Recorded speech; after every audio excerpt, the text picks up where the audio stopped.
Buenos días. El imperio de la ley no es usar el poder público para lo que se le ocurra al Ejecutivo, con o sin el aval de los legisladores y jueces en el gobierno. La idea del imperio de la ley surgió al ver que los gobiernos de todo tipo cometen atrocidades contra el pueblo que los eligió, mientras que hay otros que, sin importar el tipo de gobierno, electos o no, respetan al pueblo y ese pueblo prospera. Una de las estrategias más antiguas que surgió para evitar que el pueblo fuera abusado por su gobierno fue descentralizar el poder. De monarquías que concentraban el poder en una persona, entonces se amplió la participación en el gobierno a un grupo más grande, lo que algunos llaman una oligarquía. En vez de un gobierno de uno, se repartía el poder entre algunos más. Oligarquías fueron reemplazadas por democracias para que el pueblo pudiera participar mejor en el manejo de lo que les afectaba la vida. Vimos esto más de cerca en la lección 2 de anaciclosis. Otra estrategia que evolucionó con el tiempo fue que un gobierno dividiera las funciones legislativas, judiciales y ejecutivas. Cuando Estados Unidos se liberó del dominio de Inglaterra, se hizo una clara división entre las funciones con el propósito que no fueran dominadas por el Ejecutivo. Se buscaba que cada grupo de personas que ejercía una de las tres funciones fuera independiente de los otros y que frenaran la ambición y abuso por los otros. Esta separación de poderes en Estados Unidos se hizo en la primera constitución escrita en el mundo, que definía claramente la estructura del gobierno, en vez de depender de constituciones antiguas que dependían de costumbres y legislación escrita. Se pensó evitar la arbitrariedad y el dominio de hombres al plasmarse las leyes de manera que no podrían ser malinterpretadas. Parte importante del intento de tener un imperio de leyes y no de hombres fue lo que se llama el debido proceso. La idea era asegurar que la acusación y juicio de un individuo acusado no violara la ley. Desde la independencia de Estados Unidos, la idea de la ley como algo fuera de la voluntad humana fue perdiendo fundamento.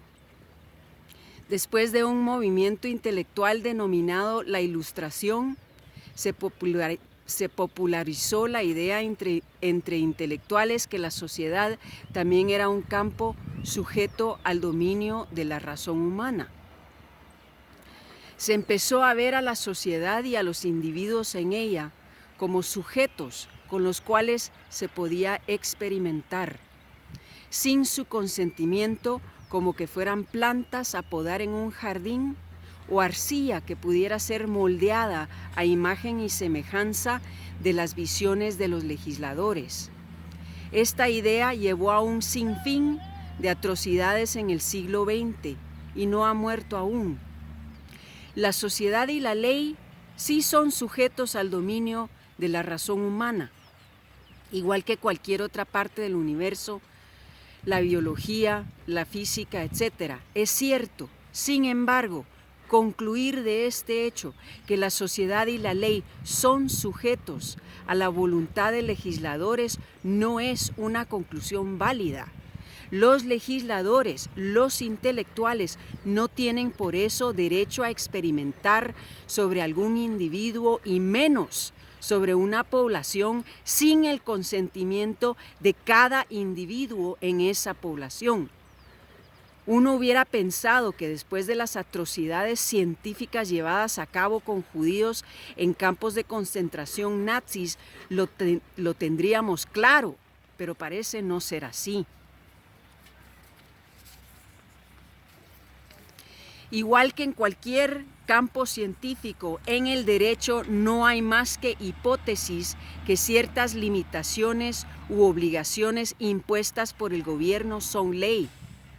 ¿Por qué se le da a abogados o legisladores un estatus mayor a lo que se le da a un médico que está obligado a consultar con su paciente antes de aplicar un tratamiento? Es una incógnita total. Un doctor no puede obligar a un paciente a aceptar su recomendación por un sinfín de razones, entre ellas que es el paciente el que debe asumir el riesgo de un error y no el médico. Es el paciente el que paga el precio del tratamiento y de cualquier error. ¿Qué justificación puede haber para darle más poder a gente cuyas herramientas son las armas letales cuyo propósito es matar? Si no se le da a un médico ese poder sobre un individuo, ¿por qué se le va a dar el poder a legisladores de obligar con armas letales a millones y millones de personas a hacer lo que ellos piensan es el tratamiento adecuado para una sociedad? Yo he definido, basado en corrientes legales a lo largo de la historia, lo que es la ley. Esta es una teoría que ha sido puesta a prueba una y otra vez en diferentes partes y tiempos del mundo. Lugares donde está la ley,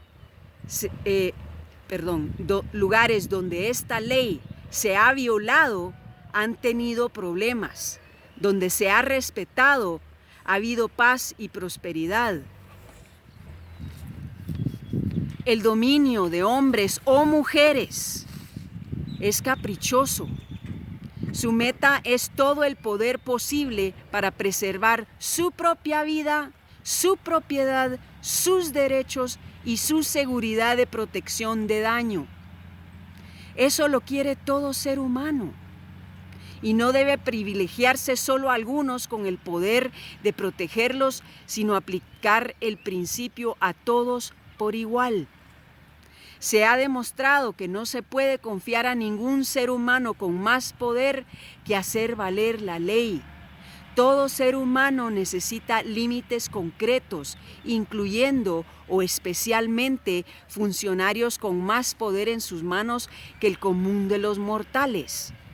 No puede pedírsele que se limiten ellos mismos, que el mismo equipo, por funciones diferentes que tengan, limiten a los otros, si todos pueden beneficiarse juntos a costa del pueblo.